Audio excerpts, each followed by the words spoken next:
এবার সোহানা সাবাকে নিয়ে তোলপাড় চলছে সামাজিক যোগাযোগ মাধ্যমে।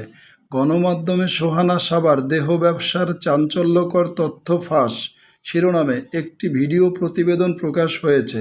এতে বেশ চটেছেন অভিনেত্রী। এই সংবাদ সম্পূর্ণ মিথ্যা, ভিত্তিহীন, উদ্দেশ্যপ্রণোদিতভাবে করা হয়েছে বলে দাবি সোহানার। ইনস্টাগ্রামে একটি পোস্ট দিয়ে এই সংবাদের বিরুদ্ধে ক্ষোভ ঝেড়েছেন সোহানা সাবা।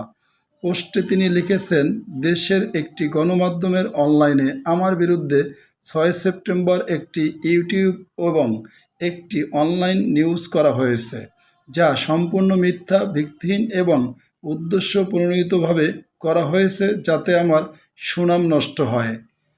তিনি আরও লিখেছেন, ২০ বছর ধরে আমি মিডিয়ায় কাজ করছি এবং সচেতনভাবে আমি আমার কাজের বাইরে কোনো বিতর্ক বা আলোচনায় থাকতে চাই না। এ বছরের শুরুতে একটি প্রতারণামূলক দল আমার নামে মানুষের কাছ থেকে টাকা নিচ্ছিল। আমি তখনই একটি জিডি করি যেন ভবিষ্যতে এ ধরনের কাজ কেউ আর করার সাহস না পায়। সেখান থেকে এক অপরিচিত সাংবাদিক ঘটনা সম্পর্কে জানতে পারে এবং আমাকে ফোন করে কথা বলে।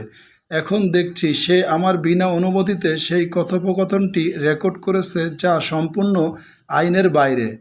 সম্মানহানির চেষ্টা হচ্ছে জানি অভিনেত্রী বলেন, একজন নারী হিসেবে আমি সে সময়ে আমার সম্মান বাঁচাতে যে কাজটি করেছি সেটি এই অসময়ে এসে আমার বিরুদ্ধে বানোয়াট নিউজ করে আমার রেপুটেশন নষ্ট করার চেষ্টা করছে একটি বিকৃত হেডলাইনের মাধ্যমে। আমি তাদের শক্তভাবে বলতে চাই, আগামী ২ ঘন্টার মধ্যে আপনারা আপনাদের জায়গা থেকে প্রত্যেকটি নিউজ ডিলিট করবেন, না হলে আমি এই প্রমাণ নিয়ে আইনানুগ সিদ্ধান্ত নিতে বাধ্য হব। রিয়াজ মাহমুদ, নিউজ ডেস্ক, আস্থা নিউজ।